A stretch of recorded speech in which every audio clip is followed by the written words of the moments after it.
Welcome to another episode of Tom's Tips. In this video we're going to show you how to place a day disc onto an ETA 7750 utilizing a buff stick or utilizing a plexi stick.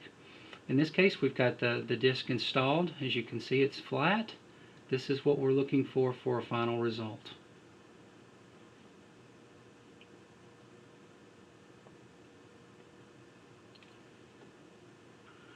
To put this into place, we first need to make sure that as we're doing this operation we maintain a very low angle of our plexi stick to our piece.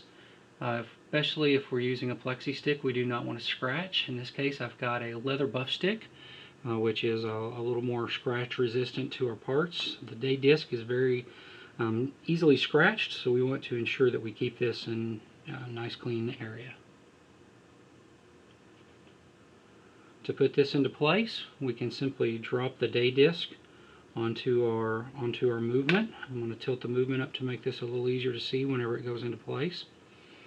We will put a little bit of pressure down around the 6 o'clock portion, and as we rotate our crown, you can see that allows that day disc to drop right into place.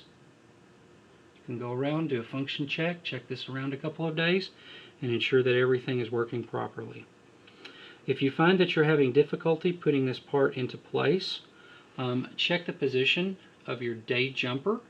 If this is on the wrong side of this peak on our calendar platform, then that's not going to allow it to be depressed to allow the day disc to function properly. The jumper will have no clearance, so it has to be in this position allowing for clearance there. Thank you for joining us, and we look forward to doing another video for you in the future.